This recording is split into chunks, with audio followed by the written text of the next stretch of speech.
So I've been thinking about a few things relating to the election cycle.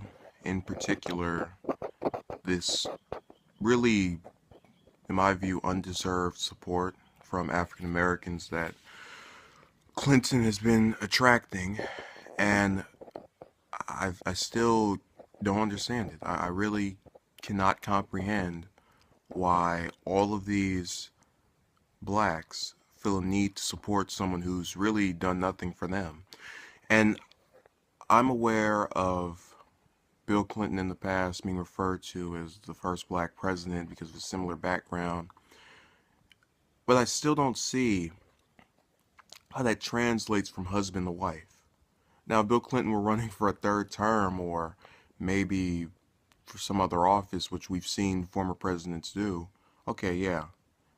But I still don't understand. And look, I'm not saying that a black person can never support Clinton. You can support whoever you want.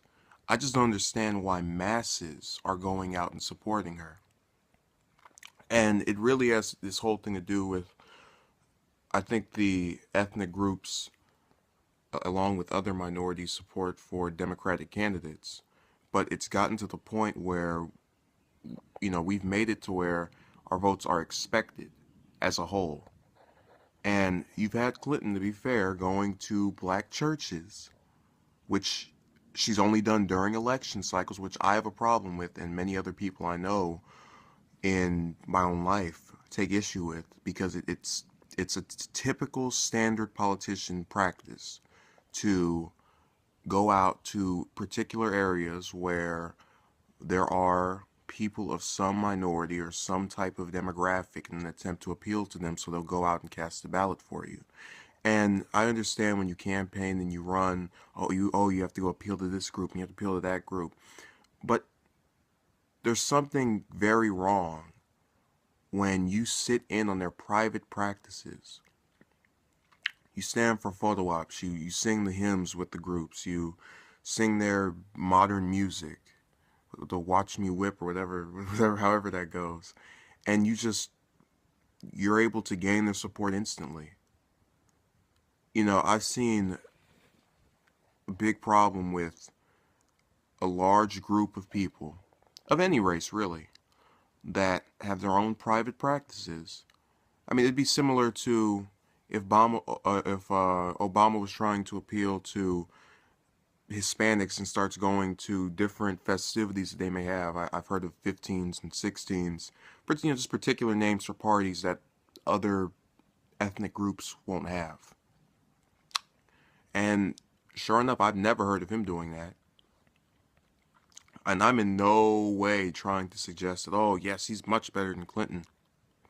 But the one thing he didn't do was go out and try to cater to some group and make it so blatantly obvious that the second he gets in office, there will only be one exception. There will be one exception where Clinton will go back to those groups if she gets elected. It's called the 2020 presidential election. So that means for the next 4 years, she's going to act as if that never happened. We'll come back another 4 years and go, oh, yeah, remember me? Yeah, I'm running again. Because you know that's going to happen. And you know that it's going to be problematic for pretty much everyone. Which, by the way, it's kind of dumb if she were to get elected and do that again because she already has much higher name recognition than probably anyone else running right now except for Trump.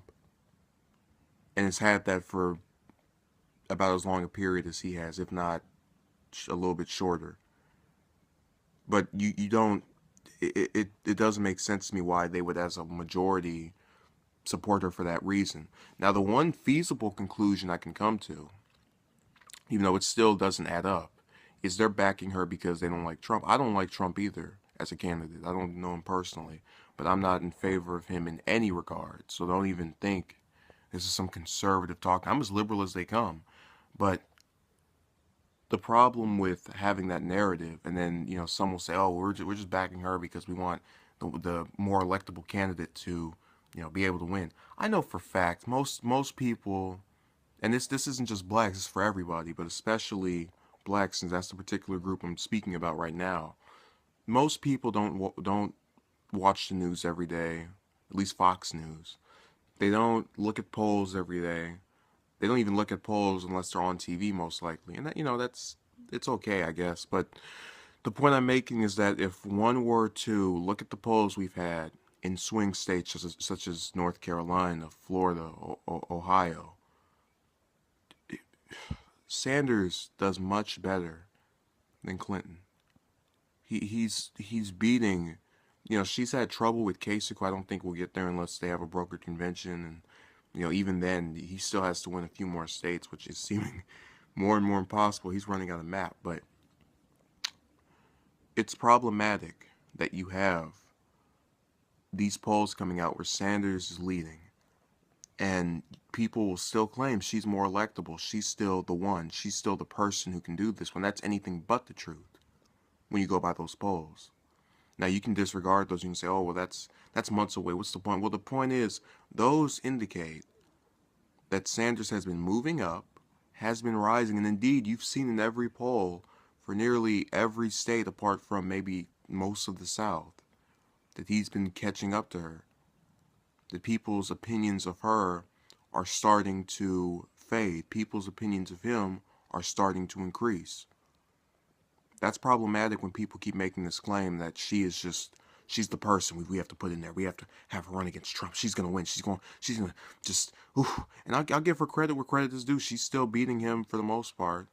If I remember correctly, there was a poll in Georgia where she was beating him, and that's a red state, so he'll get blown away either way. But the point I'm making is you can't have that argument either. And if it comes, African Americans as a whole are liberal.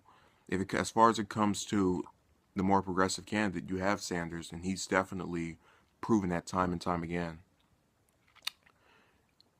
It makes no sense to me. I'm going to end it on that note. But again, thank you for watching and have a good day.